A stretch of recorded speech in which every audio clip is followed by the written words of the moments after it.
दर्शकों नमस्कार।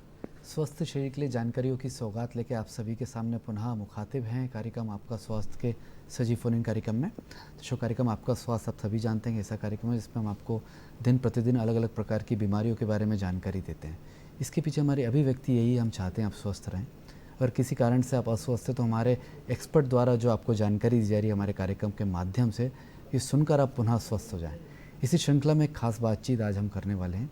आज हम बातचीत करने वाले हैं कि ठंड के दिनों में हड्डियां एवं जोड़ों संबंधित कुछ प्रमुख बीमारियों के बारे में। आखिर ये बीमारी क्यों होती है, ठंड के दिनों में ये क्यों इतना ज़्यादा परेशान करती है।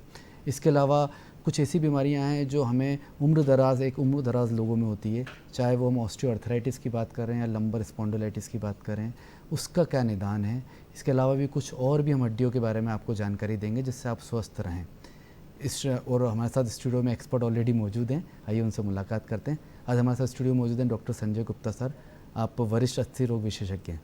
नमस्कार सर, आपका कार्यक्रम में स्वागत है। नमस्कार, थैंक यू। मैं यहाँ आने के साथ साथ आप लोगों को सब नव वर्ष की शुभकामनाएं देना चाहूँगा।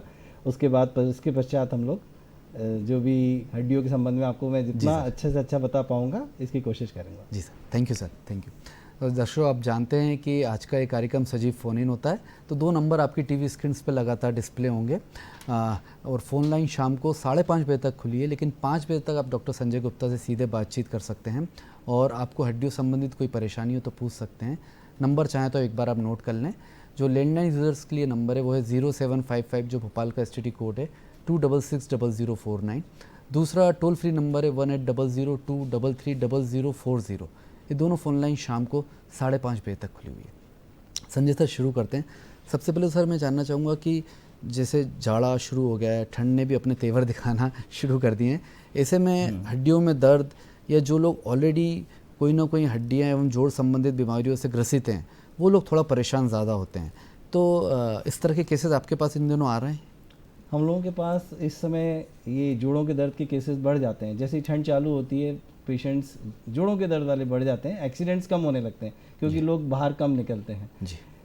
जोड़ों के दर्द जिनको पहले से ही कुछ बीमारियां हैं उनको निश्चित तौर पे ही उनको तकलीफ बढ़ने लगती है और उनको एक्स्ट्रा मेडिकेशन या कुछ एक्स्ट्रा दवाई हमको देनी पड़ती है जी। तो सर जैसे ठंड में कोई अगर पहले से ही किसी को घुटने में तकलीफ़ है या फिर कमर की कोई स्लिप डिस्क से वो परेशान है, तो ऐसे पेशेंट्स में क्या कुछ डोजेस बढ़ाने पड़ते हैं या फिर उनको ठंड से बचाव करना ही ज़्यादा ज़रूरी होता है? ठंड से तो बचाव सभी को मालूम है, जरा सी चोट भी लगती है ठंड में तो ज़्यादा दर्द देती है जी। तो इस तरह से कोई भी अगर कमर में दर्द जिन लोगों को नहीं भी हो रहा होता होने लग जाता है और थोड़ी सी ही स्ट्रेन में या थोड़ी ही चोट में या थोड़े ही वजन उठाने से मसल कैच बड़ी जल्दी होता है ठंड में। और ठंड में मसल्स में कैच इसलिए जल्दी होता है क्योंकि सर्कुलेशन कम हो रहा होता है, ठंडे हो रहे होते हैं। तो इसके लिए हमेशा ये कहा जाता है कि गर्म रखिए, अपने आप को गर्म रखेंगे तो कम होगा, ठंड से बचेंगे तो डेफिनेटली ये सब चीज़ें कम आपको अफेक्ट करेंगी। तो इसलिए हमेशा ये चाहिए कि ठंड से बचाव करें और जिस पार्ट में आपको तकलीफ़ है उसको हमेशा सेकते रहें, पैड से, हीटिंग पैड से, वार्म बॉटल से, उससे हमेशा सेकते रहें। बिल्कुल। वैसे तो बचाव ही महत्वपूर्ण होता है और अगर बात कर रहे हैं जब हम हड्डियों की, जो हमारे शरीर की एक संरचना है और जो हमें जीवन भर चलायमान रखती है, ऐसे में उसका स्वस्थ रहना भी बहुत ज़रूरी है। तो ठंड से बचें ताकि आपको तकलीफ़ ही ना हो और आपको अस्थि रोग विशेषज्ञ के पास जाना ना पड़े। इसके बाद भी अगर आपको लगता है कि मेरे को तकलीफ़ बनी हुई है तो पेन किलर्स ना खा के एक बार उचित सलाह ज़रूर आप ऑर्थोपेडिक की लें। हो सकता है आपके जो डोजेस चल रहे हैं उसमें कुछ चेंजेस करना पड़ सकता है।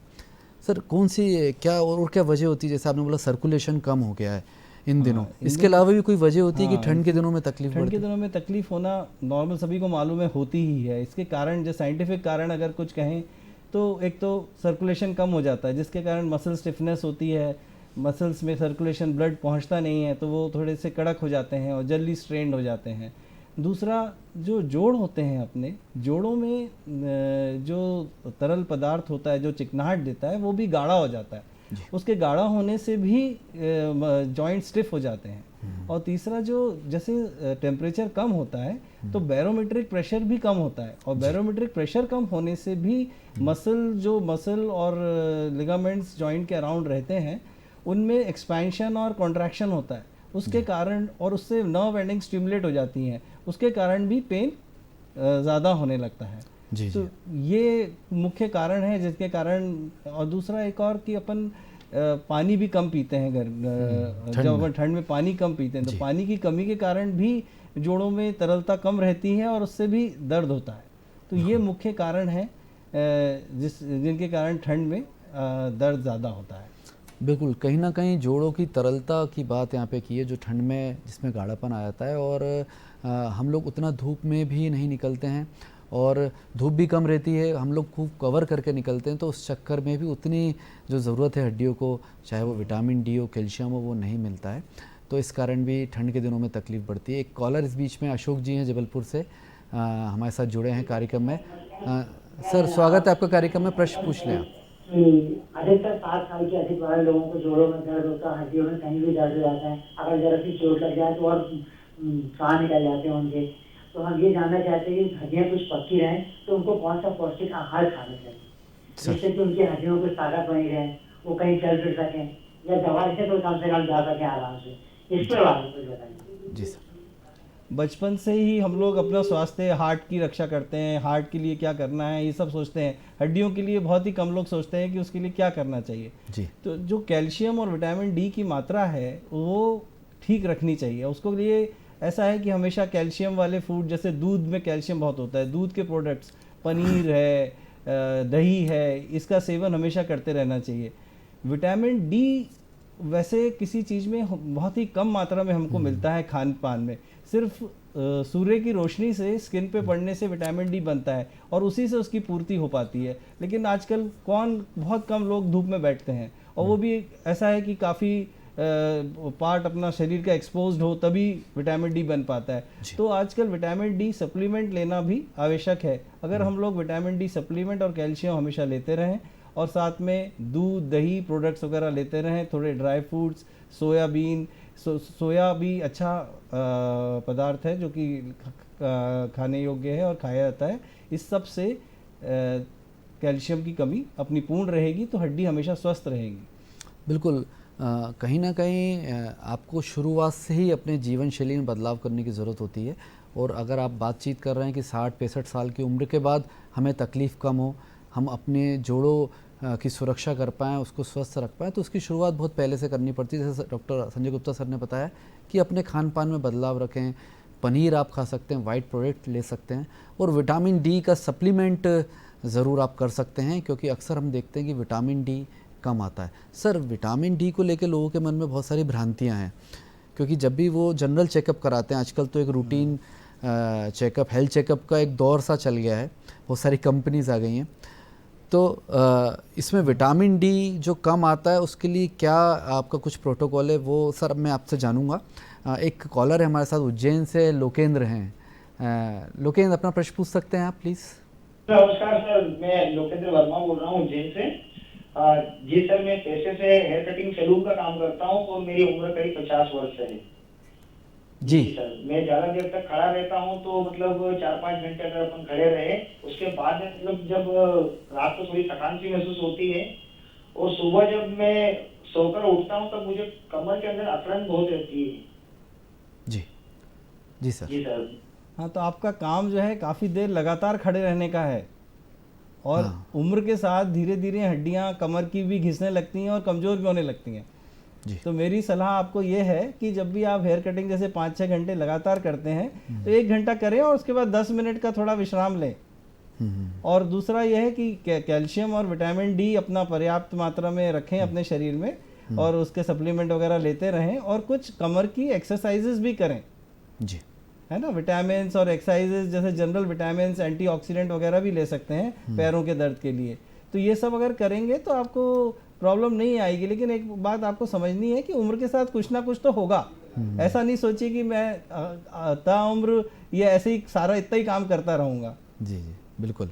सर, जैसे आप प्रेसिडेंट भी हैं, अगर हम ऑर्थोपेडिक सर्जन्स की बात कर लें, सोसाइटी की बात कर लें, शायद पूरे एमपी में आप प्रेसिडेंट नहीं, भोपाल के प्रेसिडेंट हैं। सर, कुछ ऐसा प्रोटोकॉल है विटामिन डी के लिए जो आप लोग भी अवेयरनेस के लिए करते हैं कि इतना विटामिन डी आप लें, क्योंकि ये वाकई एक बड़ी समस्या है। क्योंकि हम देखते हैं कि लोग बिना डॉक्टर की सलाह के मेडिकल स्टोर से बहुत सारी दवाइयाँ खरीद के खाते हैं, और तो क्या एक एक्चुअल आइडियल फार्मूला आप लोग क्या पेशेंट्स को बताते हैं? वैसे तो पहले, आज से समझ लीजिए 10 साल या 15 साल पहले विटामिन डी की बात कोई करता ही नहीं था। जी। अचानक विटामिन डी आया तो लोगों ने कहा नहीं विटामिन डी लेना भी चाहिए कि नहीं, सही है कि नहीं। और जब भी टेस्ट हुआ विटामिन डी का किसी का भी तो सबका कम आया। नॉर्मल वैल्यू, वैसे अलग अलग पैरामीटर्स होते हैं डिफरेंट लैब्स के, बट 30 to 50 नैनोग्राम पर ml है। तो ये वैल्यू नॉर्मल सबकी होनी चाहिए, लेकिन जब भी कराते हैं विटामिन डी तो कम आता है। ऐसा सब लोग कहते हैं हमारा भी विटामिन डी कम आ रहा है, हमारा विटामिन डी कम आ रहा है, तो हम सप्लीमेंट उनको देते हैं। तो ये आजकल एविडेंस बेस्ड मेडिसिन का ज़माना है। अगर एविडेंस है कि कम है वो विटामिन डी तो अपने को लेना चाहिए और उसको मेंटेन करना चाहिए, जो कि नॉर्मल रेंज है 30 to 50 नैनोग्राम पर ml। तो उस मेंटेनेंस के लिए विटामिन डी, क्योंकि सिर्फ धूप से मिलता है और धूप में आजकल कोई बहुत कम ही लोग बैठ पाते हैं, इसलिए भी आजकल विटामिन डी कम आता है। तो ऐसा प्रोटोकॉल है कि अगर आपको डिफिशियंसी है विटामिन डी की तो आप 60,000 इंटरनेशनल यूनिट्स की जो टैबलेट्स आती हैं और लिक्विड्स भी आते हैं वो आप लें और वंस अ वीक लें 8 हफ्ते तक। ये आपका डिफिशियंसी खत्म कर देगा। उसके बाद आप मेंटेनेंस डोज के लिए once a month life long ले सकते हैं। और अगर कोई आदमी कहे, कोई भी इंसान कहे कि नहीं मैं तो धूप में बैठ के उसको पूरा कर लेता हूँ, तो उसका कहना है कि भाई ठीक है, आप आधा घंटा कम से कम हफ्ते में 2 बार धूप में बैठिए विद आपके जो काफी बॉडी पार्ट्स जैसे हाथ और पैर एक्सपोज्ड होने चाहिए, उसमें कम से कम 2 बार तो बैठिए आधा घंटा। तो ऐसा बैठना बहुत कम लोगों के लिए संभव होता है, तो इसलिए आजकल सभी लोग विटामिन डी सप्लीमेंट ही लेते हैं। बिल्कुल, एक इम्पॉर्टेंट मैसेज है कि विटामिन डी अगर डॉक्टर ने आपको सजेस्ट किया तो आप बिल्कुल लें, और अगर आपने हेल्थ चेकअप खुद से कराया और आपका विटामिन डी कम आया है तो एक बार डॉक्टर की सलाह लें और क्या डोजेस प्रॉपर होने चाहिए। एक कॉलर और जुड़े हमारे साथ नंदस्वरूप मिश्रा जी हैं बाराबंकी यूपी से। नंदस्वरूप जी अपना प्रश्न पूछ सकते हैं आप। नमस्कार सर, मैं नंदस्वरूप मिश्रा हूँ बाराबंकी से। मैं ये जानना चाहता हूँ कि बचपने से लेकर के जवानी बुढ़ापा तक हमें क्या कैसा खान पान रखना चाहिए जिससे हमारी हड्डियाँ मजबूत हो। और दूसरी चीज, जैसे हमने ये भी सुना है दूध पीने से हड्डियाँ मजबूत है, धूप में सेकने से हड्डियाँ मजबूत होती है, लोग ऐसा नहीं करते हैं, तो उसके लिए कौन सा ऐसा बेहतर उपाय हो जो वो अपनी हड्डियों को मजबूत करते हैं। जी सर, आहार के बारे में अगर आप थोड़ा स्पेसिफिक बताएं। मैं आपसे ही कहना चाहूँगा कि दूध तो लेना ही चाहिए सभी को, कम से कम 1 गिलास दूध तो नियमित तौर पे बचपन से आखिर तक लेना ही चाहिए। उसमें ही सबसे ज़्यादा कैल्शियम होता है हड्डियों मजबूत रखने में, और उसमें विटामिन डी भी होता है थोड़ा, लेकिन कैल्शियम ज़्यादा होता है। तो विटामिन डी तो सप्लीमेंट लें, दूध लेते रहें। दूसरा जो ऐसे प्रोडक्ट्स हैं जैसे हरी सब्जियां हैं, ड्राई फ्रूट्स हैं, सोया हैं, ये भी सब खान पान में रखें जिससे कि आपकी हड्डियां मजबूत रहेंगी। तो और कुछ एक्सरसाइजेस करें, कुछ एक्सरसाइजेस करने से भी हड्डियां मजबूत होती हैं, कुछ वेट बियरिंग एक्सरसाइजेस होती हैं वो करें तो उससे भी हड्डियां मजबूत रहेंगी। तो अगर आपको हड्डियों को स्वस्थ रखना है तो उनकी भी केयर करनी पड़ेगी। बिल्कुल, कहीं ना कहीं केयर की आवश्यकता है। और आहार की बात है तो वाइट प्रोडक्ट्स की बात की सर ने, दूध एक बहुत इंपॉर्टेंट माध्यम है जिससे आपकी बॉडी में कैल्शियम बना रहता है, और विटामिन डी के लिए ज़रूर सप्लीमेंट लें। तो पनीर, छाछ, रसगुल्ला, ये सब वाइट प्रोडक्ट हैं, इसको अपनी जीवन शैली का हिस्सा आप अवश्य बनाएं। सर, जो ऑलरेडी पेशेंट है, अगर हम मान लें रूमेटॉइड अर्थराइटिस के या गठियावात के पेशेंट हैं जो स्टेरॉइड्स पे भी हैं, या इस तरह की जो ड्रग्स हैं जो इम्यूनोसप्रेसेंट होती हैं, जो लॉन्ग टर्म तक लिख दी जाती हैं, तो ठंड के दिनों में क्या इन ऐसे केसेस आपके पास आते हैं, क्या उसमें कुछ फेरबदल की ज़रूरत होती है या वो ज़्यादा पेन लेकर आते हैं? रूमेटॉइड आर्थराइटिस तो ऐसी बीमारी है जिसका इलाज शायद ज़िंदगी भर भी चलता है, कम से कम 5 साल 10 साल भी चल सकता है। कभी किसी पेशेंट की ही ये बीमारी ठीक होती है या उसमें ठीक होती है या फिर थोड़ी कम हो जाती है, तो उनको दवाइयाँ बंद हम लोग कर पाते हैं। अन्यथा हमको सभी लोगों की दवाइयाँ कुछ कम होती जाती हैं, दवाइयाँ जैसे जैसे मरीज ठीक होता रहता है, लेकिन दवाइयाँ चलती ही रहती हैं। लेकिन सर्दियों में इस तरह के जो पेशेंट हैं हमारे, जो कि ये दवाइयाँ ले रहे हैं, रूमेटॉइड आर्थराइटिस का ट्रीटमेंट उनका चल रहा है और वो हर महीने या हर 3 महीने में फॉलोअप पे आते हैं, इनकी बीमारी ठंड में बढ़ जाती है, इनको दर्द बढ़ जाते हैं, तो हमको ऐड करना पड़ता है। जैसे आपने कहा steroids, normally steroids long term नहीं देते हैं, जब एक्यूट अटैक आता है हम तभी स्टेरॉइड्स का इस्तेमाल करते हैं। इम्यूनोमॉड्यूलेटर्स कुछ ड्रग्स होती हैं जैसे मीथोट्रेक्सेट है, हाइड्रोक्सीक्लोरोक्विन है, आजकल और भी टोफासिटिनिब आई है और एगोरातीमोड आई है। ये सब इम्यूनोमॉड्यूलेटर ड्रग हैं जो कि हम लोग प्रिस्क्राइब करते हैं। और इनको कम ज़्यादा करते रहते हैं अकॉर्डिंग टू द नीड, जैसे कि पेशेंट को ज़रूरत है।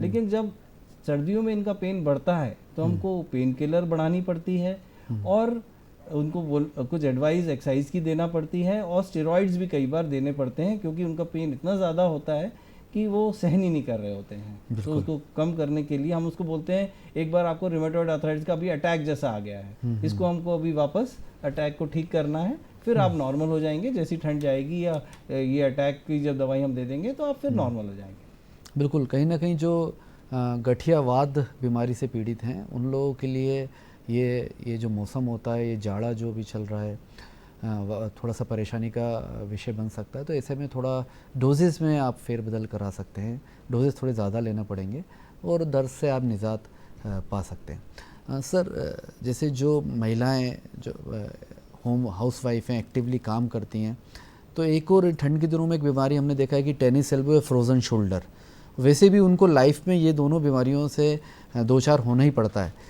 तो ये कौन सी बीमारी है और इसके लिए तो क्या कोई कंप्लीट क्योर है या फिर ये भी सिर्फ लाइफस्टाइल डिसऑर्डर है या एक्सरसाइज इंपॉर्टेंट है? थोड़ा सा इसके बारे में बताएं। टेनिस एल्बो एक एक करके अपन बात करेंगे। जैसे टेनिस एल्बो तो जो कोहनी के बाहरी हिस्से में दर्द होता है, इसका कारण होता है, वैसे टेनिस एल्बो नाम पड़ा है पर टेनिस एल्बो टेनिस के खिलाड़ियों के अलावा भी बहुत लोगों को होता है। तो जब भी यहाँ की मसल्स जो बाहर की तरफ कोहनी का हिस्सा रहता है, वहाँ जो मसल्स जुड़ती हैं उनमें खिंचाव जब हो जाता है, किसी जोड़ से कभी खिंचाव हो जाता है, तो वहाँ से वहाँ की जो टेंडन्स होते हैं वो थोड़े से उखड़ जाते हैं। तो वहाँ पे फिर वो हीलिंग जो होती है वो प्रॉपर नहीं हो पाती और वहाँ पे फिर हमेशा दर्द बना रहता है। तो ये वैसे तो सेल्फ लिमिटिंग डिजीज है, लेकिन ये तंग बहुत करती है। कुछ भी उठाने में, कुछ भी मोड़ने में, कोहनी को कुछ भी वजन उठाने में काफ़ी दर्द रहता है और इसको ठीक होने के लिए काफ़ी समय भी लगता है। इसमें कई बार हमको स्टेरॉइड के इंजेक्शंस भी देने पड़ते हैं या उसको लाइफस्टाइल मॉडिफिकेशन भी बोलना पड़ता है। फिर आजकल कुछ टेंडनोपैथी की ड्रग्स आई हैं जो कि हम लोग वो न्यूट्रास्यूटिकल्स ही हैं, वो भी लंबे समय तक देते हैं, तो उससे ये बीमारी ठीक हो जाती है। इतनी खराब बीमारी नहीं है कि ठीक ही ना हो। अच्छा। और दूसरी तरफ आपने जो बताया फ्रोजन शोल्डर तो वैसे प्राय डायबिटीज़ वालों को होता है। डायबिटीज़ वाला कभी ना कभी तो फ्रोजन शोल्डर से सफ़र करेगा ही, जिसको डायबिटीज़ है। जी। बहुत ही कम ऐसे व्यक्ति होंगे जिनको डायबिटीज़ हो और उन्हें फ्रोजन शोल्डर अपनी ज़िंदगी में ना हुआ हो। और फ्रोजन शोल्डर का तो एकमात्र इलाज है एक्सरसाइज, फिजियोथेरेपी और एक्सरसाइज ही इलाज है। और आजकल जो नया न्यूट्रास्यूटिकल्स टेंडनोपैथी की ड्रग्स हैं वो भी इसमें दी जाती हैं। फिर अगर बहुत ही ज़्यादा ये ठीक नहीं होता है, फिजियोथेरेपी से नहीं भी होता है, तो एक बार मैनिपुलेशन अंडर जीए भी एक होता है कि बेहोश करके उसको जोड़ को घुमाया जाता है, उसके जो चिपकाहट है उसको तोड़ी जाती है। तो इस तरह के इलाज हैं, लेकिन ये भी इसका भी एक टाइम रहता है और उस टाइम में बाद ये अपने आप भी धीरे धीरे ठीक हो जाती हैं ये बीमारियाँ। जी। और ठंड में डेफिनेटली जब ठंड आ रही है तो ये बीमारियाँ बढ़ेंगी ही। ठंड में ज़्यादा होती हैं क्योंकि अपन बता ही चुका हूँ मैं, जैसे कि सारी मसल्स और वो जो स्ट्रेन होती हैं और जिनमें ब्लड सर्कुलेशन कम होता है तो वो स्पाज्म में जाती हैं और उस कारण से दर्द बढ़ सकते हैं इन सभी चीज़ों। बिल्कुल, ठंड के दिनों में ये जो बीमारियों के बारे में हमने आपको जानकारी दी, चाहे वो फ्रोज़न शोल्डर हो, चाहे वो टेनिस एल्बो हो, चाहे वो मसल कैच हो, ये सारी चीज़ें कहीं ना कहीं घर करती हैं, कहीं ना कहीं तेज़ी से हमारे शरीर पर अटैक करती हैं। चाहे गठियावाद के पेशेंट की तकलीफ़ क्यों ना बढ़ गई हो, तो ऐसे में ये हो सकता है कि टेम्पररी ठंड ज़्यादा परेशान करे, लेकिन इनका ट्रीटमेंट अवेलेबल है, ये पूर्णतः ठीक हो सकती है। एक सही ओपिनियन आपको लेने की आवश्यकता पड़ती है और फिजियोथेरेपी तो आपको लंबे समय तक करना पड़ता है, कुछ एक्सरसाइजेज भी इसमें हैं, तो ये पूर्णतः ठीक होने वाली बीमारियों में से है। सर, एक समय था जब ऐसा बोला जाता था कि हड्डी और जोड़ों संबंधित रोग बुज़ुर्ग होने के संकेत हैं, एक उम्र दराज लोगों में ही बीमारी होती है, लेकिन हम देख रहे हैं कि कम उम्र में यंगस्टर को भी बहुत सारी प्रॉब्लम होने लगी, पॉस्चर ट्रबल होने लगी है, नेक से रिलेटेड प्रॉब्लम होने लगी है, और डॉक्टर के पास जाते हैं, डॉक्टर बोलते हैं सर्वाइकल स्पोंडिलाइटिस की शुरुआत अभी 25 साल की उम्र में हो गई है। तो इन सब की क्या वजह है और क्या आप संदेश देंगे हमारे कार्यक्रम के माध्यम से?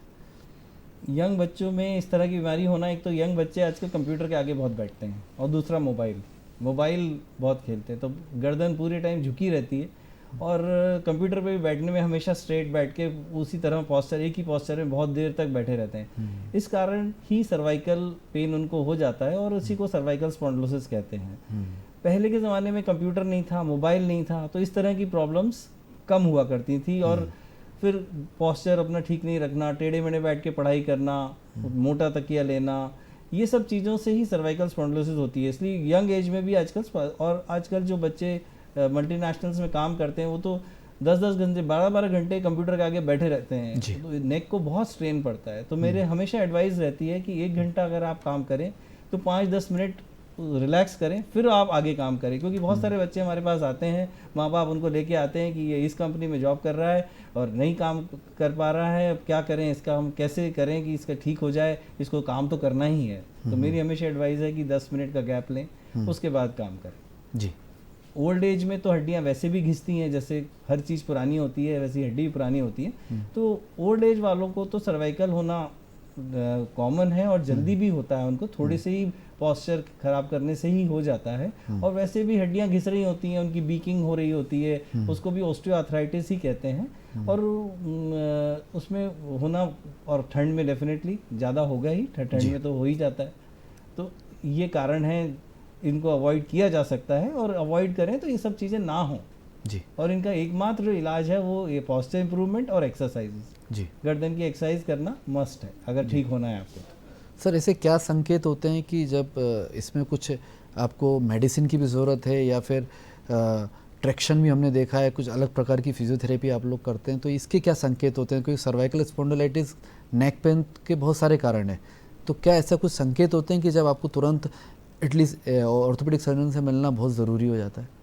सर्वाइकल का पेन इतना सीवियर होता है कई बार, क्योंकि गर्दन से जो नसें निकलती हैं वो सीधे हाथों में जाती हैं, और वो नसें दबने से पूरे हाथ में दर्द आता है, वो नर्व पेन होता है, और इतना सीवियर पेन होता है कई बार हमको पेशेंट को एडमिट तक करना पड़ता है। अच्छा। वो टॉलरेट ही नहीं कर रहा होता है पेन, और उसको मैं तो उनको बोलता हूँ तुम्हें सर्वाइकल अटैक आ गया, जैसे हार्ट अटैक आता है ऐसे ये सर्वाइकल अटैक आया है। ये ठीक हो जाएगा लेकिन इसमें समय लगेगा, और ये समय आपको कैसे काटना है ये आप देख लीजिए। पहले आपको दवाइयों से अगर फ़ायदा नहीं भी हो रहा है शुरू में तो हो जाएगा फ़ायदा, लेकिन आप पेशेंस रखिए और होना है। और अगर बिल्कुल ही आप सहन नहीं कर पा रहे हैं तो एडमिट तक हमको करना पड़ता है। इसको हम सर्वाइकल अटैक बोलने लगे हैं आजकल, लेकिन ठीक होना, कई बार पेशेंट सर्वाइकल का पेशेंट अपने एक अटैक में 3-4 डॉक्टर बदल लेता है। जी जी। क्योंकि उसको ठीक ही नहीं हो रहा, पहले डॉक्टर से दवाई दी ठीक नहीं हुआ, दूसरे डॉक्टर ने दवाई ठीक नहीं हुआ, शायद वो अगर उसको 12 दिन में आराम मिलना है तो जब तीसरे डॉक्टर के पास वो गया होता है तब उसका नाम रहता है कि इसने मेरे को ठीक कर दिया, बाकी डॉक्टर से मैं ठीक ही नहीं कर पाया। नहीं होता है सर। हाँ, ऐसा बहुत होता है। हम लोगों के पास भी दूसरे के पेशेंट्स आते हैं, हमारे पेशेंट्स दूसरों के पास जाते हैं जो ठीक नहीं हो रहे होते हैं। जी बिल्कुल। अगर आपको लग रहा है कि हाथों में लगातार झुंझुनी है और सीवियर पेन है, कई लोगों को चक्कर भी आते हैं और वॉमिटिंग्स होती हैं और लगातार पेन है, पेन किलर आराम नहीं कर रहा है, तो हो सकता है सर्वाइकल अटैक के तौर पे ये पेन आया है। तो इसमें आप प्रॉपर ट्रीटमेंट लें, ओपिनियंस बार बार ना लें, लगातार 10-15 दिन ट्रीटमेंट लें, इससे आपको अवश्य फ़ायदा मिलेगा। डॉक्टर संजय गुप्ता सर, आप यहाँ आए, इतने अल्प समय पे आपने इतनी अच्छी जानकारी हमसे साझा की, हमारे दर्शकों को इससे अवश्य फ़ायदा मिलेगा। आपका हमारे स्टूडियो में आने के लिए धन्यवाद सर। Thank you sir. नमस्कार। Thank you.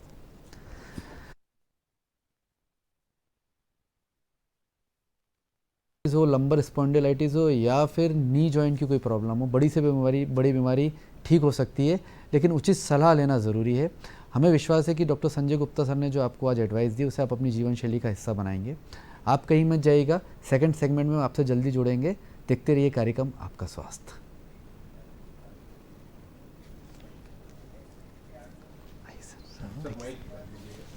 माइक निकल दीजिएगा, ये वाला सब हाई स्पीड वाला पेट्रोल है। अच्छा चलो ये टैंक फुल कर दो।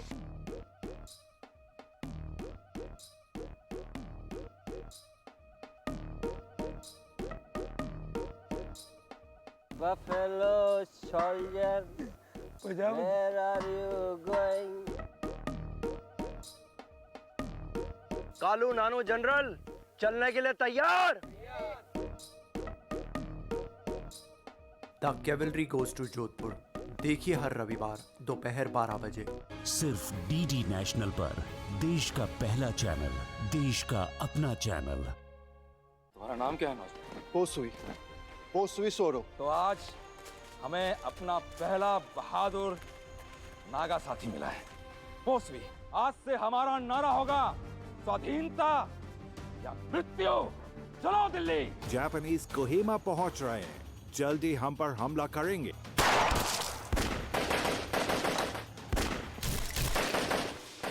स्वराज में देखिए पोसुई सुरो की महान गाथा। देखिए स्वराज प्रत्येक रविवार प्रातः 9 बजे, पुनः प्रसारण रात 9 बजे, सिर्फ डीडी नेशनल पर। देश का पहला चैनल, देश का अपना चैनल। क्या बात है स्वाति, तुम बहुत अपसेट लग रही हो।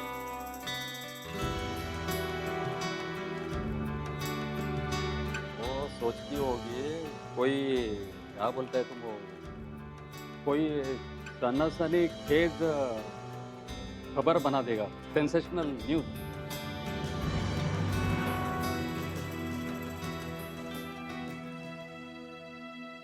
Stop it Subbu. स्वाति क्या बात है? डॉक्टर सबा, मैं चाहती थी कि मीडिया में गैरी को हीरो बना दूं। पलटन सोमवार से गुरुवार रात 9:30 बजे, पुनः प्रसारण सुबह 11:30 बजे, सिर्फ डीडी नेशनल पर। देश का पहला चैनल। पुनः आप सभी का स्वागत है कार्यक्रम आपका स्वास्थ्य में। और सेकंड सेगमेंट में हम आपके साथ जुड़ चुके हैं। पहले सेगमेंट में आपने देखा कि ठंड के दिनों में जोड़ों से जुड़ी समस्या बढ़ती हैं, लेकिन हमने देखा कि अक्सर ठंड के दिनों में हार्ट अटैक्स भी बहुत होते हैं, हृदयघात। और अक्सर हम देखते हैं कि जो हॉस्पिटल्स हैं, कार्डियोलॉजिस्ट के हॉस्पिटल्स हैं, उसमें काफ़ी रश रहने लगता है और डॉक्टर यही सलाह देते हैं कि आप ठंड से बचें। तो ऐसा क्यों होता है?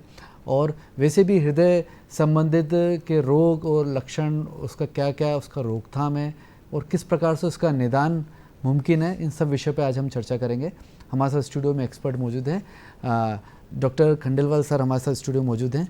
सर आपका कार्यक्रम में बहुत बहुत स्वागत है।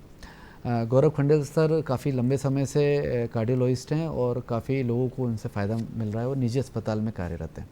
और आप भी डॉक्टर गौरव खंडेल सर से आप सीधे बातचीत कर सकते हैं। अगर आपके मन में कोई प्रश्न है हृदय संबंधित, आपको लगता है कि आपका कोलेस्ट्रॉल बढ़ा हुआ है, आपको लगातार दवाई लेने के बाद भी चेस्ट पेन बना रहता है, तो आपके मन में कोई भी शंका है तो डॉक्टर गौरव खंडेलवाल सर से आपकी सीधी हम बातचीत कराएंगे। शाम को 5:30 बजे तक फ़ोन लाइन्स खुली हुई है। नंबर आपकी टीवी स्क्रीन पर लगातार आ रहे हैं, चाहें तो एक बार आप नोट कर लें। 1800233040 ये टोल फ्री नंबर है, ये आपकी स्क्रीन पे भी है। और एक लैंडलाइन यूज़र्स के लिए नंबर है 0755 भोपाल का STD कोड है 2660049। ये दोनों फ़ोन लाइन शाम को 5:30 बजे तक खुली हुई है। गौरव सर शुरू करते हैं। सबसे पहले तो मैं जानना चाहूँगा सर, जिस प्रकार से अभी ठंड पड़ी है, एकदम से टेम्परेचर डाउन हुआ है, तो क्या वाकई कार्डियक अरेस्ट के केसेस आपको लग रहा है कि हॉस्पिटल्स में बढ़ते हैं, या जो पुराने पेशेंट्स होते हैं उन्हीं को तकलीफ़ होती है? जी, ये बिल्कुल एक तथ्य है। मतलब कि ठंड के दिनों में ख़ासतौर से जैसे जैसे ठंड बढ़ती है, ठंड में वो भी अर्ली मॉर्निंग, हम देखते हैं कि अटैक के केसेस बढ़ जाते हैं। केसेस नए भी होते हैं, कई मरीज़ पुराने भी होते हैं जिनको हार्ट की तकलीफ़ बढ़ जाती है ठंड के दिनों में। तो इसका कारण हम ये मानते हैं कि ठंड के दिनों में हमारी बॉडी की जो गर्मी है उसको बचाए रखने के लिए नसें, जो आर्टरीज़ रहती हैं, वो सिकुड़ती हैं। तो यह ओवरऑल पूरी बॉडी की नसों में होता है और हार्ट की नसों में भी ऐसा ही होता है। तो उसके चलते जिन लोगों को छोटे मोटे ब्लॉकेजेस होते हैं, वो अक्सर ये सिकुड़ने के कारण, वो ब्लॉकेजेस के कारण हार्ट में खून की सप्लाई कम हो जाती है।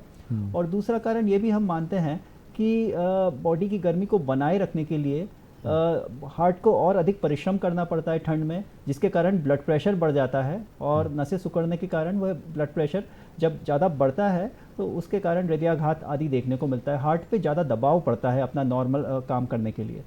बिल्कुल, कहीं ना कहीं ठंड में केसेस बढ़ते हैं। कारण डॉक्टर सर ने बताया हमें कि ऊर्जा बनाए रखने के लिए शरीर के आंतरिक भाग में तो सिकुड़ती हैं कुछ नलियाँ, इसकी हम बात करते हैं आर्टरीज़ की। ऐसे में हार्ट में भी यही चीज़ होती है और कुछ ब्लॉकेजेस होते हैं, वो उभर के उसके लक्षण सामने आने लगते हैं। तो अब ज़रूरी है कि ठंड से बचें। अगर आपकी एज ज़्यादा है तो ऐसे में आपको थोड़ी सी अपनी सुरक्षा रखना ज़रूरी हो जाता है। सर, ये तो बात हो गई ठंड की। नॉर्मली भी हम देख रहे हैं कि अब जो हार्ट रिलेटेड डिसीज़ेज़ हैं उनका कोई ये मान लीजिए किसी भी एज ग्रुप को अब हो सकती है। एक समय ऐसा कहा जाता था कि एक एज के बाद हार्ट अटैक आता है, लेकिन हम देखते हैं कि यंग यूथ ज़्यादा उससे सफ़र कर रहा है, या अवेयरनेस हो गई, वो सही समय पे जाके पता चल जाता है कि उसको अटैक आया है। लेकिन हमने देखा है कि उसमें बचने की संभावनाएं भी कम होती हैं। तो ऐसा क्या युवा करे जिससे कि उसको एक तो पहले से पता चल जाए कि उसे कोई तकलीफ़ है, और या फिर वो उस मोड़ तक पहुँचे ही नहीं कि जहाँ पर उसे इसका सामना करना पड़े। जी, तो आजकल हम देखते हैं कि हार्ट की बीमारी की कोई उम्र नहीं रही। अभी मेरे आईसीयू में एक मरीज़ भर्ती है, 27 साल उसकी उम्र है, बहुत बड़ा अटैक आया हुआ है उसे, ठीक है। तो सेकंड थर्ड डिकेड, जीवन के तीसरे चौथे दशक में इतना कॉमनली अब अटैक देखने को मिलता है। तो इसका कारण ये है कि हमारे रिस्क फैक्टर्स हमारी बॉडी में होते हैं। अटैक कोई एक दिन में नहीं आता, इसकी पृष्ठभूमि काफ़ी पहले ही बन चुकी होती है। तो जो रिस्क फैक्टर्स हैं, जैसे कि कम उम्र में हम आजकल देख रहे हैं कि ब्लड प्रेशर बढ़ रहा है, शुगर देखने को मिल रही है, मोटापा है, धूम्रपान है। तो यह सारे रिस्क फैक्टर्स पहले जिस उम्र में आते थे अब उससे कम उम्र में देखने को मिल रहा है। हमें अपनी फिटनेस पे ध्यान देने का कई बार समय नहीं मिलता है। तो यह सब रिस्क फैक्टर्स धीरे धीरे कहीं ना कहीं आर्टरीज में ब्लॉकेजेस को जन्म देते हैं, जो कई बार अटैक के रूप में एकदम से सामने आता है। तो क्या करें? सबसे पहली ज़रूरत है कि एक जागरूकता हो, हमें पता हो कि हाँ कहीं हमारे अंदर कोई रिस्क फैक्टर्स है तो नहीं। कई बार एकदम से ऐसे ही हेल्थ चेकअप में बीपी चेक कराते हैं, पता लगा बीपी 170 है, 180 है। तो यह सब अगर हम समय समय पे अपना चेकअप कराएंगे, अपने प्रति अवेयर रहेंगे, तो एकदम से हमें कोई अचंभा नहीं होगा किसी दिन। तो हम अपना 20 साल की उम्र के बाद में हर किसी को अपना ब्लड प्रेशर हर 2 से 3 साल में चेक कराते रहना चाहिए। इसी तरीके से 30-35 साल की उम्र के बाद में हर किसी को अपना शुगर चेक कराते रहना चाहिए। अगर आप धूम्रपान करते हैं तो मान के चलिए आप हमेशा एट रिस्क हैं। एक बीड़ी या एक सिगरेट आपको उतना नुकसान पहुंचाती है जितना कोई और रिस्क फैक्टर नहीं पहुंचाता। तो अगर धूम्रपान करते हैं तो आप सचेत रहिए कि आपको इसे छोड़ना चाहिए। अगर आप फिजिकल एक्टिविटी नहीं करते हैं, मोटापे से ग्रसित हैं एवं आपके खान पीन के अंदर चर्बी, बाहर का खाना, ये सब शामिल है, तो आपको अपना चेकअप और जल्दी जल्दी कराते रहना चाहिए। कई तरह के चेकअप होते हैं, सबसे ज़रूरी चेकअप है आप समय समय पे साल 2-4 साल में डॉक्टर को दिखाते रहिए। इन जनरल एक हेल्थ में कहीं कुछ है तो नहीं, आपका लिपिड प्रोफाइल कैसा है, कोलेस्ट्रॉल कैसा है, यह सब चेक कराते रहना चाहिए। बिल्कुल, कहीं ना कहीं health checkups, blood pressure, lipid profile जो हम लोग बहुत छोटी सी जांच है ब्लड के माध्यम से होती है। और यंगस्टर की अगर हम बात करें तो वर्क फ्रॉम होम उनको मिल गया है, अब तो पहले से कम और मूवमेंट हो गया है। तो ऐसे में इस तरह की बीमारियां बढ़ती हैं, मूवमेंट कम है, एक्सरसाइज कम है, और साथ ही साथ हमारा खान पान भी अगर अच्छा नहीं है, उसमें धूम्रपान और अल्कोहल अगर ऐड हो गया है, तो अब बहुत चांसेस हैं कि आपको ये तकलीफ़ कम उम्र में भी हो सकती है। तो ये सब इसके प्रमुख कारण है, इसका निदान भी आप ही लोगों के हाथ में है। सर, अगर हम बात करें अटैक की, तो चूँकि ठंड का समय, आपने बोला कि कहीं ना कहीं केसेस बढ़ते हैं, तो क्या इसके प्रारंभिक लक्षण होते हैं और क्या ऐसे लक्षण हैं कि जब आपको तुरंत बिल्कुल 1 मिनट भी आपको वेस्ट नहीं करना है? माना जाता है कि minute is a gold, her minute important होता है। तो कैसे लक्षण पहचानेंगे, और क्या घर में कुछ घरेलू चीज़ें जिसका उपयोग करके वो हॉस्पिटल के लिए निकल जाएं, तकरीबन वहाँ तक पहुँच पाएँ, इसके बारे में? जी, अटैक का सबसे प्रमुख लक्षण होता है एकदम से बहुत ही तीव्र छाती में दर्द होना। अक्सर अटैक का दर्द छाती के मध्य पार्ट में होता है। व्यक्ति को ऐसा लगता है जैसे उसकी छाती बिल्कुल अंदर से जकड़ रही हो, जैसे कोई बहुत भारी वजन सा रख दिया हो। और अक्सर ये जो छाती का दर्द है पूरी छाती में एक साथ होता है। अगर किसी एक जगह पिन पॉइंट आप उंगली रख के बता सकते हो कि आपको दर्द हो रहा है, तो बहुत संभव है वह हार्ट का दर्द नहीं है, कोई पसली खिंचा गई है या कोई एंग्जाइटी है, एसिडिटी है। लेकिन अगर पूरी छाती एक साथ एकदम से भारी हो रही है, दर्द हो रहा है, जलन हो रही है, तो यह अक्सर हार्ट का दर्द हम मानते हैं। यह दर्द अक्सर गले तक, जबड़े तक आता है। कई बार ये दर्द किसी एक हाथ में या दोनों हाथ में एक साथ आता है। जिन लोगों को मेजर अटैक आता है उनको अक्सर इसके साथ में कुछ घबराहट, कुछ सांस फूलना भी अक्सर होता है, और उन्हें ऐसा लगता है कि लेटेंगे तो ठीक नहीं लग रहा, उठ के बैठना पड़ता है। कई बार इसके साथ में कुछ ठंडा पसीना सा आता है। कई बार इसके साथ में मथली सी होती है, उल्टी करने का मन करता है। कई बार कुछ जो शुगर के मरीज़ होते हैं उन्हें दर्द होता ही नहीं है, उन्हें एकदम से सांस फूलने लगती है या कुछ अनईजीनेस, घबराहट सी लगती है। तो यह सब कुछ लक्षण होते हैं। कई बार माइनर अटैक के दर्द होते हैं, वह ऐसा होता है कि मरीज़ जब चलता है तो उसको होते हैं, मतलब रेस्ट पे नहीं होते, लेकिन थोड़ा भी चलेगा तो छाती भारी होती है, जकड़न होती है, फिर रुकता है तो उसे आराम पड़ जाता है। तो यह सब लक्षणों के प्रति अवेयर रहना ज़रूरी है। कई बार हम यह भी देखते हैं कि मरीज़ खुद से अपनी डायग्नोसिस बनाने की कोशिश करता है। उसको थोड़ा तकलीफ होता है, उसको लगता है एसिडिटी हो रही है, गैस हो रही है, इनो पी लेंगे, कुछ ऐसी वैसी दवा ले लेंगे, अपना टाइम ख़राब कर देते हैं कई मरीज़। अटैक में जैसा आपको बताया गया है कि हर मिनट जो है आपके लिए बहुत वैल्यूएबल होता है। आप जितनी जल्दी इसका ट्रीटमेंट चालू हो जाए, आपका हार्ट उतनी जल्दी सुरक्षित हो जाता है, आपका जीवन उतनी जल्दी सुरक्षित हो जाता है।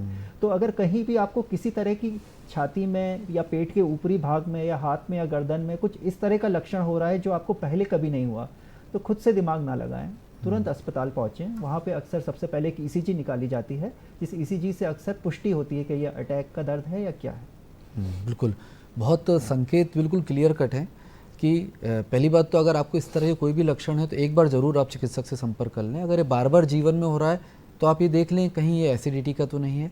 जैसे कि डॉक्टर गौरव सर ने बताया कि अगर पूरी छाती में भारीपन है, गर्दन तक जा रहा है, पीठ तक जा रहा है, एक अलग प्रकार की पसीना आ रहा है, घबराहट है, आपका कहीं मन नहीं लग रहा है, बेचैनी बनी हुई है, तो आप बिना समय व्यर्थ गवाए एक बार जाके चिकित्सक से संपर्क करें।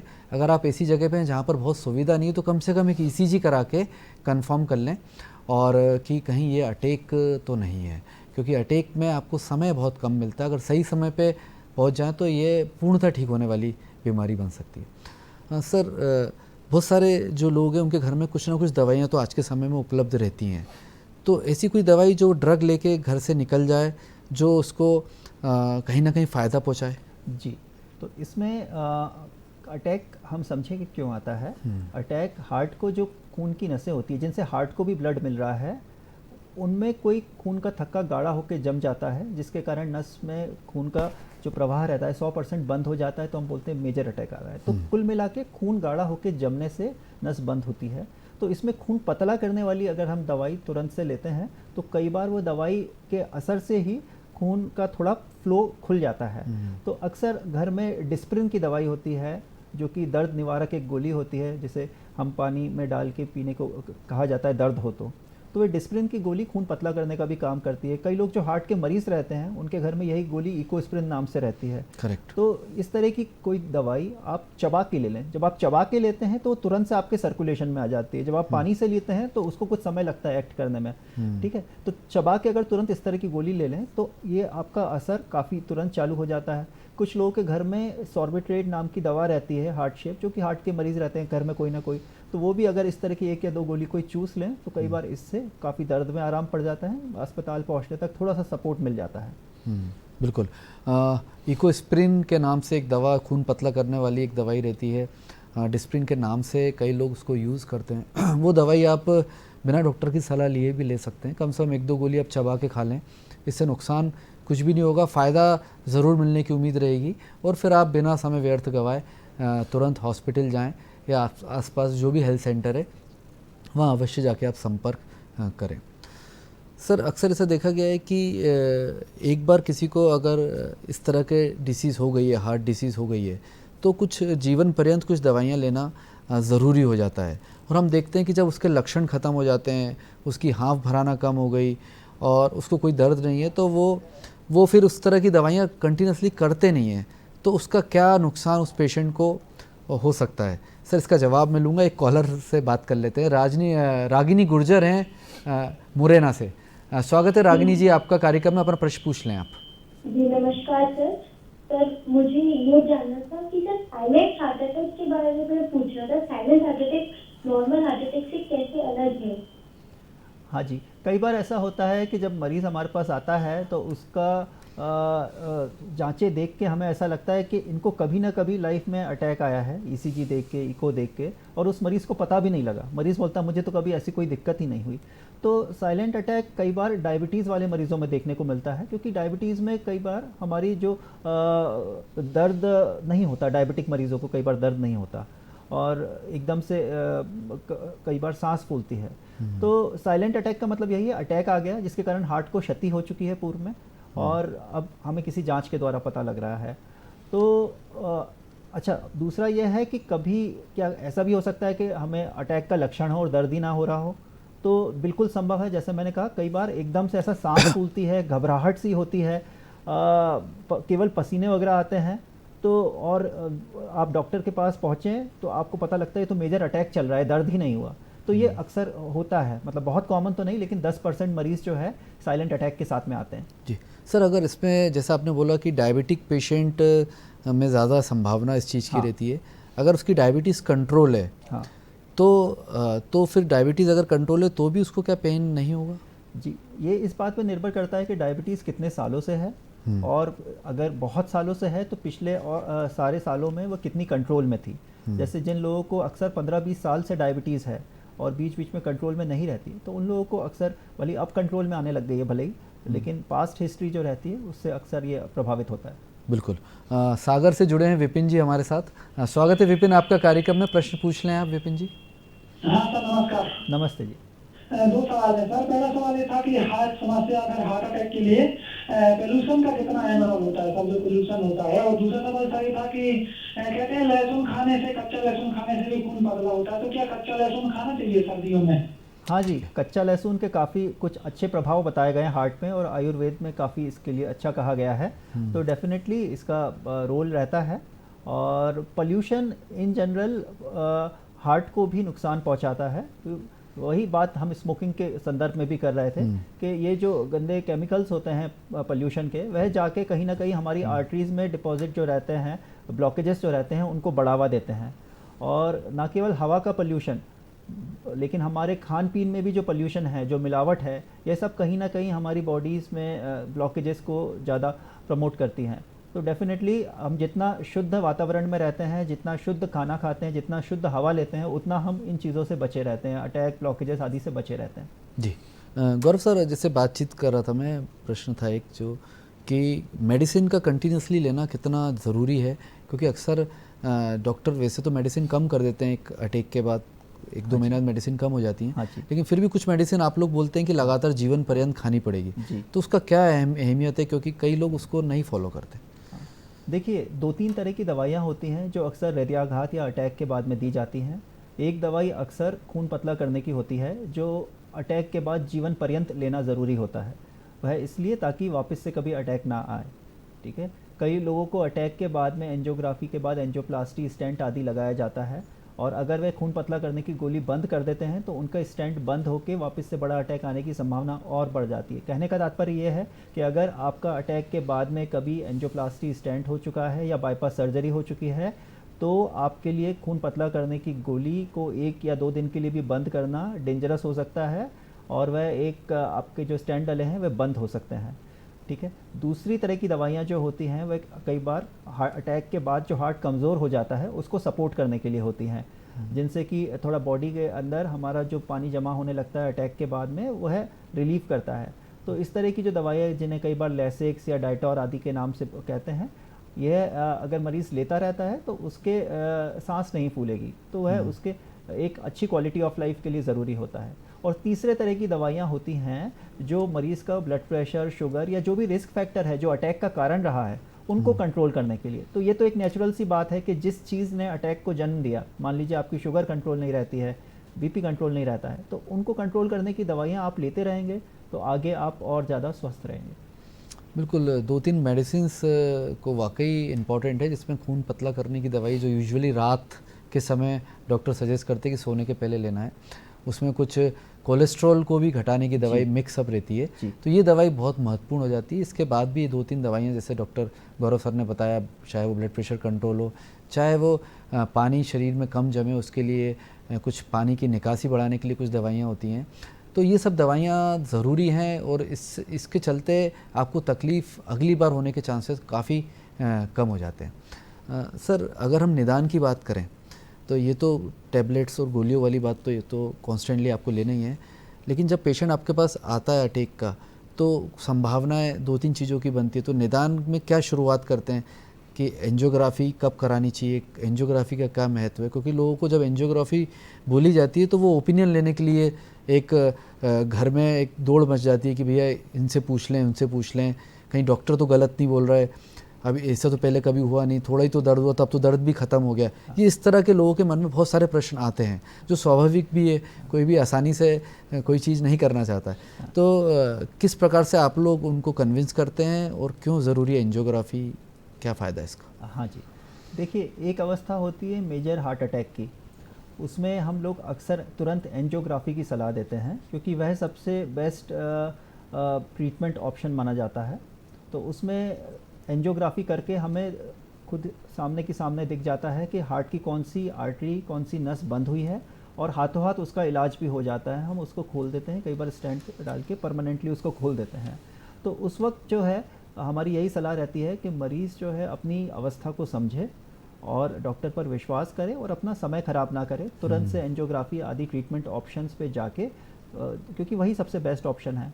अदरवाइज़ दूसरे और इलाज होते हैं, खून पतला कर, तुरंत से खून पतला करने का इंजेक्शन आदि देना, तो वह भी जहाँ पे एंजियोप्लास्टी की सुविधा उपलब्ध नहीं है वहाँ पे अक्सर गांव आदि में ये ट्रीटमेंट दिया जाता है और इससे भी फ़ायदा पड़ता है। और दूसरी कुछ ऐसी कंडीशंस होती हैं जिसमें मरीज़ को मेजर अटैक तो नहीं आया लेकिन अंजाइना टाइप के सिम्टम्स रहते हैं। मतलब कि काफ़ी समय से ऐसा उसको बना हुआ है कि जब वह चलता है, भारी काम करता है तो उसकी छाती भारी हो जाती है। तो ये सिम्टम भी ब्लॉकेजेस आदि के कारण आते हैं और इनमें पहले हम लोग अक्सर मेडिकल मैनेजमेंट देते हैं, यानी कि दवाइयाँ देते हैं जिनसे कि मरीज़ के सिम्टम्स में उसको आराम पड़ सके। लेकिन अगर दवाइयों के बावजूद भी मरीज़ को तकलीफ बनी रहती है तो फिर एंजियोग्राफी और एंजियोप्लास्टी या बाईपास आदि के अलावा और कोई चारा नहीं बचता।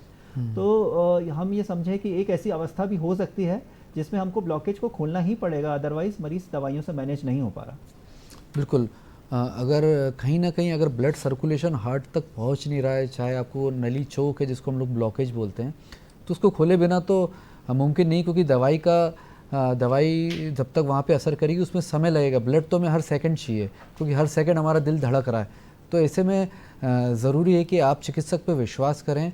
सेकंड ओपिनियन के लिए हमने देखा अक्सर लोग जगह चेंज करते हैं कि हम वहाँ जाके कराएंगे, और ऐसे में पेशेंट को हार्ट को जितना नुकसान होता है उसको फिर एंजियोप्लास्टी के बाद या बाईपास के बाद भी उतना फ़ायदा मिल नहीं पाता। तो ये वाकई बहुत इंपॉर्टेंट है और इसमें अपने डॉक्टर से आप विश्वास के साथ ये काम ज़रूर करें। अगर उन्होंने बोला एंजियोग्राफी कराइए तो ज़रूर कराना पड़ेगी। सर, अक्सर ऐसा होता है कि जब पेशेंट एंजियोग्राफी करा लेता है, ठीक हो जाता है, उसके बाद वो वापस अपनी वही उसकी जीवन शैली पे आ जाता है, वही लाइफ स्टाइल फॉलो करने लगता है। उसको लगता है अब तो मैं ठीक हूँ, अब तो ब्लड पूरी तरीके से आ रहा है। कुछ लोग बहुत ज़्यादा कैजुअली लेते हैं इसको। तो ऐसे में दवाइयों के अलावा भी क्या जीवन शैली भी महत्वपूर्ण हिस्सा है? जी देखिए, मैं ये बोलूँगा कि जीवन शैली सबसे महत्वपूर्ण हिस्सा है। दवाइयाँ आपको लेना है, आप समझ रहे हैं, लेकिन अगर आप अपनी जीवन शैली को नियंत्रित कर सकें तो ये समझ लीजिए आपने अपना जीवन नियंत्रित कर लिया और आपको इस तरह की प्रॉब्लम्स कम होंगी। मैं छोटी मोटी चीज़ें हैं मैं आपको बताऊंगा।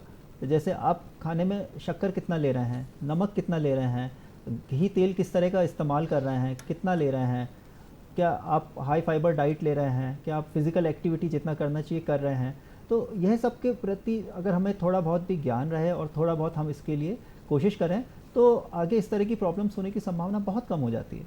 जी सर, कितनी एक्सरसाइज आप लोग अगर हम माने 30-40 के बाद कितनी एक्सरसाइज एक व्यक्ति को करना चाहिए, अपनी रोज़ का कितना टाइम अपने लिए देना चाहिए, कितनी देर वो ट्रेडमिल पे जाए, दौड़े, तो इसके लिए कुछ आप लोग बताते हैं कि इतनी देर आप ऐसी ब्रिस्क वॉकिंग इतनी देर की करें, उसके बारे में थोड़ा सा बताएं। देखिए, वैसे तो आप जितना व्यायाम करें, जितना फिजिकल एक्टिविटी करें वह आपके लिए अच्छा है, उसकी कोई सीमा नहीं है। लेकिन अगर हम कम से कम की बात करें, जो एक स्वस्थ व्यक्ति को भी कम से कम कितना करना चाहिए ताकि वह स्वस्थ बना रहे, तो उसके लिए ये कहते हैं हम कि कम से कम 20 से 30 मिनट जो है आप कुछ किसी न किसी तरह का एरोबिक करें। एरोबिक का मेरा मतलब है या तो ब्रिस्क वॉकिंग करें, तेज़ी से चलें, या दौड़ें, या साइकिलिंग करें, या कोई खेल खेलें जिसके अंदर काफ़ी दौड़ना होता है, जैसे बैडमिंटन हो गया, स्विमिंग हो गया, जंपिंग हो गया, डांसिंग हो गया, कुछ ना कुछ ऐसा करें, है ना। मैं व्यायाम में ये नहीं बोलूँगा कि आप वेट लिफ्टिंग करें। वेट लिफ्टिंग से आपके शरीर ज़रूर आपका एक अच्छा शेप ले सकता है, बॉडी बन सकती है, लेकिन उससे आपकी ओवरऑल एक फ़िज़िकल हेल्थ को एक उतना फ़ायदा नहीं होता। मैं उस तरह की एक्सरसाइजेस की बात कर रहा हूँ जिसमें पूरे बॉडी में ब्लड का सर्कुलेशन बढ़ता है, आपका ओवरऑल हार्ट मजबूत होता है। एरोबिक टाइप की एक्सरसाइजेस जिन्हें अगर हम नहीं समझ पा रहे हैं तो एटलीस्ट तेज़ी से चलना या फिर जॉगिंग करना हर व्यक्ति को 20 से 30 मिनट करना चाहिए। बिल्कुल, एकदम से इसकी शुरुआत में बहुत ज़्यादा आधे 1 घंटे लगातार दौड़ना भी उचित नहीं है। तो एक डॉक्टर की सलाह लें या फिर आपके जो भी स्पेशलिस्ट हैं उस फील्ड के, उनसे बातचीत कर ही आप इसकी शुरुआत करें। लेकिन रोज़ आपको कम से कम 20 से 25 मिनट आधे घंटे देना ज़रूरी होता है। सर, एक नकारात्मक सी बात है लेकिन पूछना ज़रूरी है कि अक्सर से देखा है कि जो लोग हैवी एक्सरसाइजेस करते हैं, हमने देखा अक्सर ट्रेडमिल करते हुए लोगों को अटैक आ गया। बहुत फिट व्यक्ति है, सब कुछ अच्छा है, लाइफस्टाइल भी बहुत अच्छी है, कभी कोई गलत हैबिट नहीं रही, उनको भी अटैक आ गया। फिर ऐसा मन में एक आम व्यक्ति को आता है, यार इसको भी तो आ गया है, तो अब क्या है, जिसको आना आएगा, वो ईश्वर पे, ऊपर वाले पे सब छोड़ देता है। तो इसके पीछे क्या कारण रहता है, क्या साइंस इसको कैसे मेडिकल साइंस देखती है? नहीं, आपका कहना बिल्कुल ठीक है। हम अक्सर न्यूज़पेपर में पढ़ रहे हैं, इनफैक्ट सेलिब्रिटीज़ वगैरह के मामले में देख रहे हैं कि इसको तो जो है ट्रेडमिल करते वक्त आ गया, इसको तो जो है अटैक जब ये डांस कर रहा था तब आ गया। तो ये सब देखने को मिलता है। तो इसमें कहीं ना कहीं उस पर्टिकुलर व्यक्ति में रिस्क फैक्टर होते हैं जो उसे नहीं पता है, या पहले से ब्लॉकेजेस होते हैं जो उन्हें नहीं पता है। कई बार ऐसा होता है कि हमने उस लेवल पे कभी फिजिकल एक्टिविटी की नहीं है और एक दिन अचानक हम जो है बहुत तेज कुछ एक्टिविटी करने लगे और वह ब्लॉक के सिम्टम एकदम से उभर के आ गए। तो जैसा अभी आपने कहा था कि जो लोग एक्सरसाइज आदि नहीं करते हैं वो लोग धीरे धीरे अगर चालू करें, धीरे धीरे बढ़ाएं, तो उन्हें अपने बारे में और ज़्यादा अवेयरनेस होगी। और डेफिनेटली ये होता एक दिन में अटैक नहीं आता है। वही आपको अपने रिस्क फैक्टर्स, जो कुछ भी आप में टेंडेंसियाँ हैं बॉडी में, वह सब पहले से आपको समय समय पे जागरूक होना चाहिए उसके लिए। हम देखते हैं यंग आदमी को कि एकदम से अटैक आ गया, हो सकता है कि वह व्यक्ति जो है धूम्रपान करता हो सकता है कि वह काफ़ी स्ट्रेस में रहता हो सकता है कि वह कम सोता हो, कहीं ना कहीं है जिससे बॉडी के अंदर कुछ कारण होता है। बिल्कुल, डेफिनेटली कारण मेडिकल साइंस मानती है कि बिना कारण के कोई चीज़ नहीं हो सकती। वो बहुत ही रेयर केस है कि कोई ब्लड का क्लॉट आके हार्ट तक पहुंच गया हो, जो बहुत रेयर कारण है हार्ट अटैक का।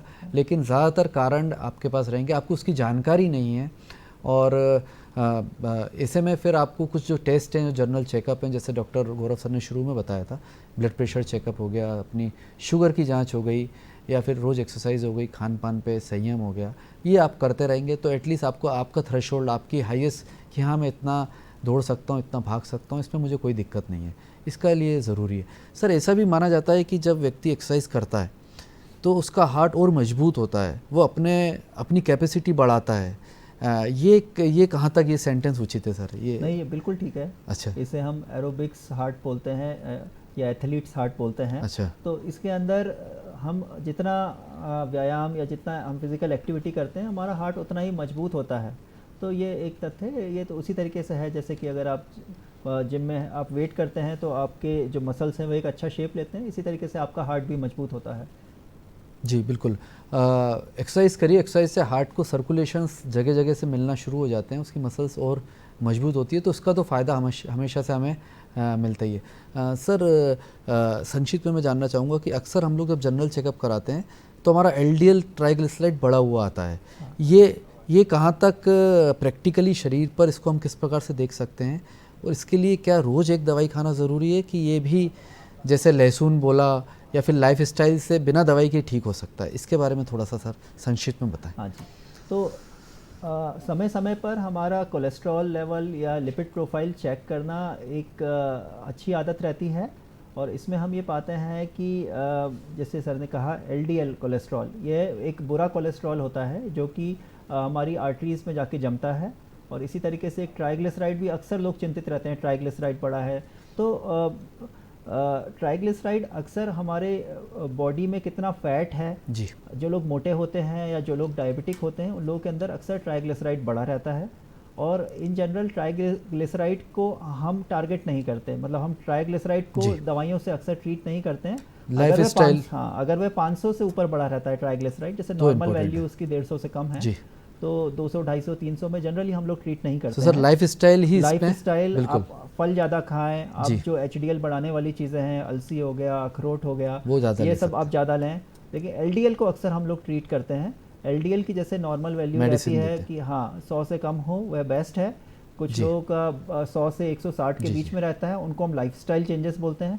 जिन लोगों का 160 से ऊपर रहता है और ख़ास तौर से उन्हें कुछ और भी रिस्क फैक्टर हैं, तो फिर हम उसमें दवाई देते हैं। बिल्कुल। डॉक्टर गौरव सर, आप यहाँ इतनी अच्छी जानकारी आपने हमारे दर्शकों के लिए साझा की, आपका हमारे स्टूडियो में आने के लिए धन्यवाद। Thank you sir, thank you very much. धन्यवाद।